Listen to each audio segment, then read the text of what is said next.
Welcome to the deep dive. Today we're going to be tackling a pretty fascinating piece of mathematical history, Okay. Book X of Euclid's Elements. Right? You might remember Elements as like your high school geometry textbook, Right. all those basic triangles and squares. But Book X, it takes us way beyond that. Yeah. It's been nicknamed the Cross of Mathematicians for a reason. It has. That's a pretty fitting nickname. You know what's so fascinating about Book X? What's that? It grapples with the very nature of numbers, Hmm. specifically the ones that we call irrational numbers. Okay. That sounds intriguing, but also maybe a little intimidating. Right. So what exactly makes Book X so difficult, and why should we even care about it today? Well, imagine you're back in ancient Greece.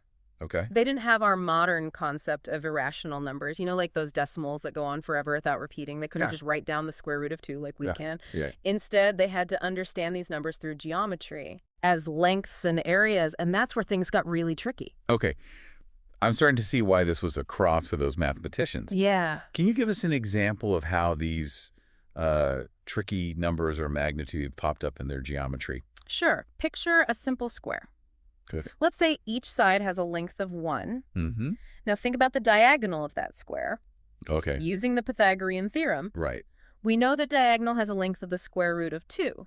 Oh, okay. But the Greeks discovered something mind-blowing. What's that? You can't express the square root of 2 as a simple fraction or ratio of 2 whole numbers. So you're telling me that diagonal, a real tangible line you could draw in the sand, Uh-huh. couldn't be measured accurately using the same units as the sides of the square. Exactly. No wonder this shook things up. Yeah, that discovery was a major challenge to the way that the Greeks, especially the Pythagoreans, Mm-hmm. thought about the universe. Right. And that's where Euclid's Book X comes in. Oh, yeah. It lays out a systematic way to understand and work with these magnitudes, these irrational numbers, Okay. using the tools of geometry. So Euclid basically created a whole new language for dealing with these unruly numbers, He did. all without using our modern algebraic symbols. That's pretty impressive. It is.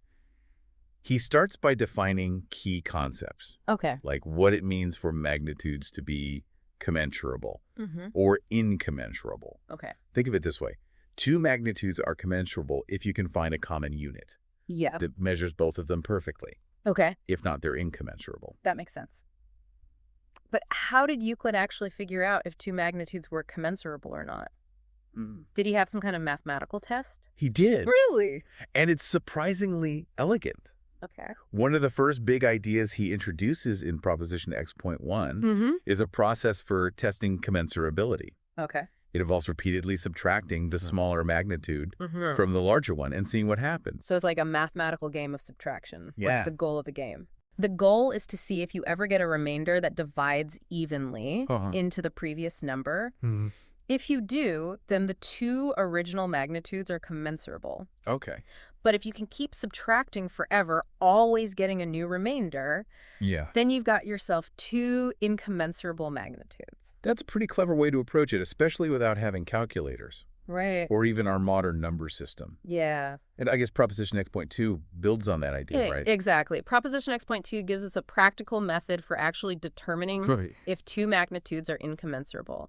And then he goes even further, Right. showing us how to find incommensurable lines in Proposition X.9. So he's not just telling us what these magnitudes are. Yeah. He's giving us tools to identify and construct them. Right. But let's be honest, this is already getting pretty complex. Yeah. Why did Euclid go through all this trouble? Yeah. What was the point of categorizing all these different irrational magnitudes? That's a great question. Yeah. And it gets to the heart of why Book X is so important.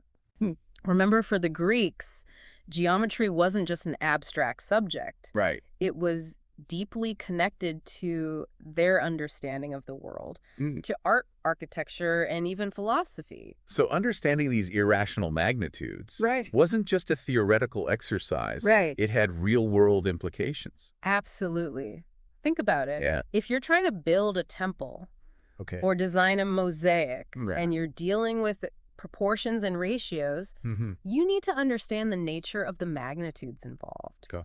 Are they rational, or are they these more complex irrational magnitudes? Right. Knowing the answer is essential for achieving the desired harmony and precision Okay. in your design. It's like trying to bake a cake without understanding the difference between a teaspoon and a tablespoon. Right. You might end up with a very strange cake. Precisely. And that's just one example. Right. Euclid's work in Book X laid the groundwork for a deeper understanding of geometry and its applications. Yeah. But its impact goes even further. It actually had a profound influence on the development of algebra, Really? even though it was presented in a purely geometric form. Yeah, so you're telling me that this geometric deep dive into irrational numbers actually helped shape the way we do algebra today. It did. I'm really curious to hear more about that connection. Well, that's a story for part 2. Oh, But before we move on, yeah. let's make sure you have a good grasp of the foundation Euclid builds in these early propositions of Book X. Remember, he's giving us a way to understand and categorize magnitudes. Yeah. That can't be expressed as simple ratios. Right. And he's doing it all through the elegant logic of geometry. So we've seen how Euclid identifies incommensurable magnitudes using that clever subtraction method. Right. But where does he go from there? How does he start to bring order to this seemingly chaotic world of irrationality? Wow. Join us next time as we delve deeper into Book X and uncover the fascinating system Euclid creates to classify these elusive magnitudes. Welcome back to our deep dive into Euclid's Elements, Book X. Yeah. In part 1, we talked about how Euclid tackled the problem of magnitudes that couldn't be expressed as simple ratios. Right. Those we call irrational numbers today. He gave us a way to identify them using that clever subtraction method and hinted at the challenges they posed to the Greek understanding of mathematics. Euclid realized he needed a way to classify these irrational magnitudes. Okay. It wasn't enough to just say, okay, this one's irrational and so is that one. Right. He wanted to understand the different types of irrationality, the different ways these magnitudes could be constructed and combined. So it's like he was creating a field guide to the world of irrational numbers. Exactly. Instead of birds or butterflies, he was categorizing different species of irrational lines. That's a good way to put it. And that's where those binomial and apotemy lines we briefly mentioned come in. Right. They're essential to Euclid's classification system. Okay, to be honest, that's where I started to get a little lost. Can we unpack those a bit more? Sure. What are the key distinctions between binomial and apotemy lines, and why are they so important to Euclid? Let's start with the binomial lines. Imagine you have two lines Okay. that are what Euclid calls commensurable in square only. Hold on, commensurable in square only. That sounds like a mouthful. Yeah. Can you explain what that means in a way that doesn't make my head spin? Think of it this way. You have two ropes. Okay. One is twice as long as the other. Okay. If you square the length of each rope, Right. you get a nice, neat ratio 1:4. Okay. The squares have a simple relationship, but the ropes themselves can't be measured by a common unit. That's what it means to be commensurable in square only. Okay. The squares have a rational relationship, but the lines themselves do not. Okay. I'm starting to get the picture. So a binomial line is formed by adding two of these lines that are commensurable in square only. Precisely.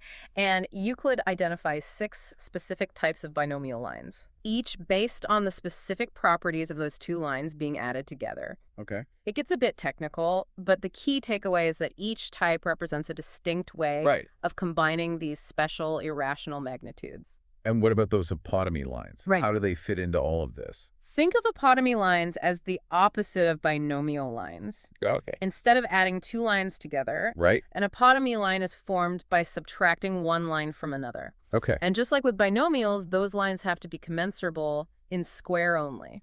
So it's like Euclid is exploring all the different ways to put these irrational magnitudes together and take them apart. Yeah.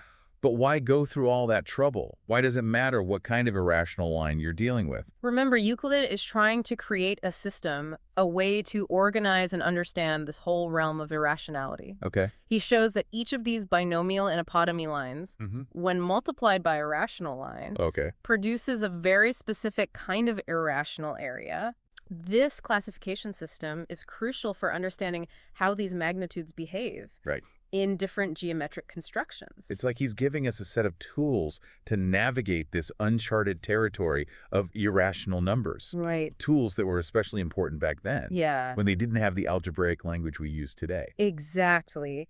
And what's amazing is that even though Euclid was working within the constraints of geometry, his insights had a huge influence on the development of algebra centuries later. You mentioned that connection before. Yeah. Can you give us an example of how Euclid's geometric approach to irrationals actually paved the way for modern algebra? Well, think about someone like Fibonacci, who's famous for introducing the Arabic numerals we use today. Right. He was deeply interested in problems involving proportions and ratios, problems that often involved irrational numbers.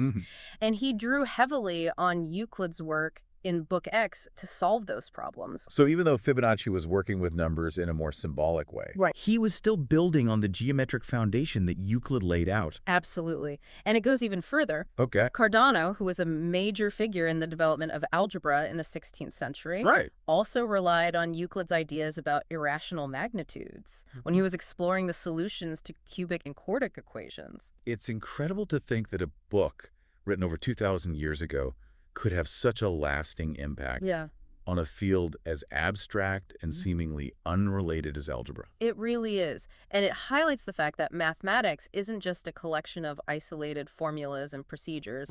It's a tapestry of interconnected ideas with insights from one area often shedding light on seemingly unrelated areas. Speaking of interconnected ideas, we've been talking about binomial and apotemy lines, which are already pretty complex. But Euclid doesn't stop there, does he? Not at all. He takes those binomial and apotemy lines and uses them to construct even more complex irrational magnitudes. It's where things get really mind-bending. Okay, now I'm really feeling like Alice tumbling down the rabbit hole. Lead the way. I'm ready for more. Welcome back to the Deep Dive. We're exploring the fascinating and complex world of Book X of Euclid's Elements. Where he takes us on a journey through irrational magnitudes. We've talked about how he identifies these magnitudes, classifies them using those binomial and apotemy lines. And even touched on how his work influenced later mathematicians like Fibonacci and Cardano. We've covered a lot of ground, but I have a feeling things are about to get even more intense. They are. It's quite a journey, and we're about to enter the most challenging part. Remember those binomial and apotemy lines we discussed? Yes. Well, Euclid uses those to create even more complex irrational magnitudes. Okay, I have to admit, this is where my brain starts to feel a bit overloaded. We're talking about magnitudes that are basically the square roots of areas that are already irrational, right? You're not going to... It's definitely a leap in complexity, but stick with me. Imagine you have a rectangle with sides that are irrational lengths. Specifically a combination of those binomial and apotemy lines we talked about. Now picture trying to find the length of the diagonal of that rectangle. Okay, I'm visualizing it, and I'm already sensing that the length of that diagonal is going to be a pretty messy, irrational number. You're exactly right. That diagonal represents one of those more complex irrational magnitudes that Euclid explores in the later propositions of Book X. For example, in proposition X.54. He shows how to construct what he calls a second bimedial. A second bimedial. I'm intrigued, but also a little intimidated by that name. Think of it as a new entry in Euclid's comprehensive field guide to irrationality. He creates this second bimedial by taking a rational line and multiplying it by a specific type of binomial line. So he's combining a simple rational line with one of those more complex irrational lines we discussed earlier, and that creates this whole new type of irrational magnitude. Exactly, and he doesn't stop there. Of course not. Euclid meticulously describes the construction of numerous other complex magnitudes. It can get very technical, but the important takeaway is that he's systematically exploring all the different ways. These irrational quantities can be combined and manipulated using the tools of geometry. So it's like he's not just randomly creating these magnitudes, he's revealing a hidden structure and order within this seemingly chaotic world of irrationality. Precisely. And that's one of the things that makes Book X so remarkable. Euclid demonstrates that even these seemingly elusive and complex magnitudes can be understood and categorized within a logical framework. This makes me think about how we learn math today. We often approach irrational numbers through algebra, focusing on symbols and equations. But Euclid's approach is so visual, so grounded in the shapes and relationships of geometry. Do you think we lose something by neglecting that geometric perspective? That's a great question, and one that mathematicians continue to debate. Some argue that Euclid's geometric approach gives us a deeper, more intuitive understanding of irrationality. Okay. It allows us to see these numbers not just as abstract symbols, Right. but as tangible lengths and areas. It's like the difference between reading about a forest and actually walking through it.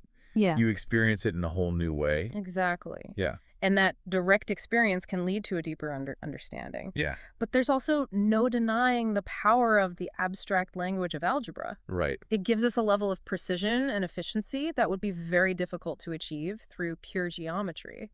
So it's not a matter of one approach being better than the other, but rather recognizing the strengths and limitations of each. I think that's a great way to put it. Yeah. And perhaps the most valuable lesson we can take from Euclid's Book X is this.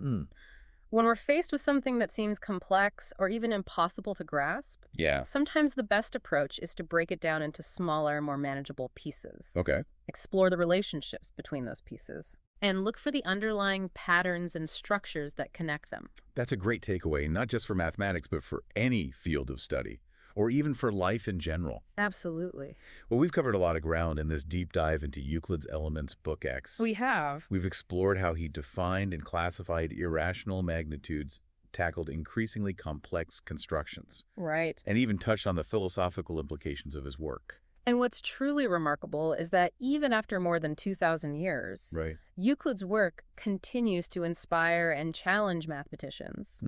It reminds us of the enduring power of human curiosity, the elegance of logical reasoning, and the beauty of uncovering hidden patterns in the world around us. So the next time you encounter an irrational number, whether it's pi or the square root of 2, remember that you're not just dealing with a decimal that goes on forever. Right. You're touching on a concept that has captivated mathematicians for centuries. A concept that Euclid, using only the tools of geometry, helped us to understand. Until next time, keep on diving deep.